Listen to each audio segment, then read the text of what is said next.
అయోధ్య రాముల వారిని తలుచుకోకుండా ఉండలేము. అలాగే అయోధ్య పూజా సామాగ్రి కూడా వాడకుండా ఉండలేము. అయోధ్య పూజా సామాగ్రి వాడండి, మీ పూజని పరిపూర్ణం చేసుకోండి. డీలర్షిప్, డిస్ట్రిబ్యూషన్, హోల్సేల్ కై సంప్రదించవలసిన నంబర్లు. త్రిపురలో స్టూడెంట్లకు హెచ్ఐవి. ఓ అయ్యా, ఇట్లయితే ఎట్లరా నాయన. 47 మంది మృతి, ఏకంగా 828 మందికి పాజిటివ్. 220 స్కూళ్ళు, 24 కాలేజీల్లో బాధితుల గుర్తు. స్కూళ్ళల్లో ఈ మధ్య తక్కువ ఉండే అసలు కనిపించకపోతుంది. స్కూళ్ళల్లో హెచ్ఐవి, స్కూల్ కాడికెళ్ళి వస్తుందంటే చూసుకో ఎట్లుందో కథ. డ్రగ్స్ ఇంజక్షన్లతో ఒకరి నుంచి మరొకరికి ప్రతిరోజు 5-6 కొత్త కేసులు.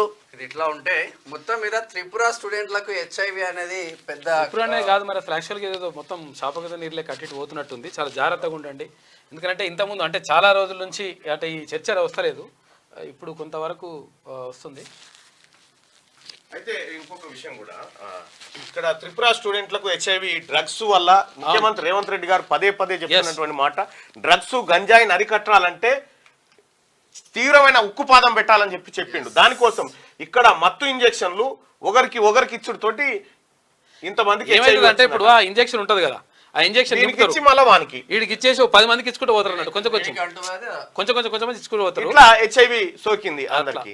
ఇంకా గమ్మత్ విషయం ఏంటంటే, ఇదే ఉత్తరప్రదేశ్ రాష్ట్రంలో యోగి ఆదిత్యనాథ్ గారు ముఖ్యమంత్రిగా ఉన్నాడు. ప్రధానమంత్రి ఆవాస్ యోజన పథకం కింద అక్కడ నిరుపేదలకు ఇండ్లు కట్టియడానికి 2,50,000 రూపాయల స్కీమును తీసుకొచ్చారు.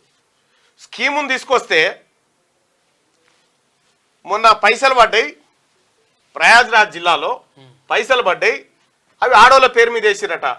11 మంది మహిళలు ఆ పైసలు తీసుకొని ప్రియులతో వారిపోయారట. ఆంధ్రజ్యోతిలో ఉంది ఈ కథనం. మనం ముచ్చట కాదు ఇది, ఆంధ్రజ్యోతిలో ఉన్న కథనం.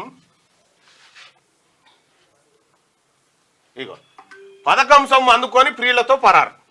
యూపీలో ఆవాస్ యోజన నిధులను దుర్వినియోగం చేసిన 11 మంది వివాహితలు. ఇంక ఇప్పుడే కాదు, ఇదివరకు వేస్తే కూడా 4 వారిపోయారట. అయ్యో, విషయం ఏంటంటే, ఎందుకురా ఇల్లు ఎందుకు కట్టలేదురా అంటే, ఎక్కడిల్లు సార్ పైసలు వాళ్ళ పేరు మీద ఏమైనా వాళ్ళు ఎత్తుకొని పోయారు, కథం అట్టే పోయారు అని చెప్పి వాళ్ళ భర్తలు ఫిర్యాదు చేస్తే బయటపడ్డదట. సో ఈ విధంగా భారతీయ జనతా పార్టీ పరిపాలిస్తున్న రాష్ట్రంలో పరిస్థితులు ఉంటే, ఇక ఈ రాష్ట్రంలో ఫిరాయింపుల పైన భారతీయ జనతా పార్టీ కూడా మాట్లాడుతూ ఉంది. ఇక్కడ ఉక్కుపాదం మోపాల్సిందే డ్రగ్స్ గంజాయి మీద, లేకపోతే చాలా తీవ్రమైనటువంటి పరిణామాలు ఉంటాయి. గ్రామ స్థాయిలోకి గంజాయి పాకింది, దాన్ని అరికట్టాల్సిందే. ముఖ్యమంత్రి గారు ఇంకా సీరియస్ అయినటువంటి యాక్షన్ ప్లాన్ చేయాల్సిందే దీని మీద.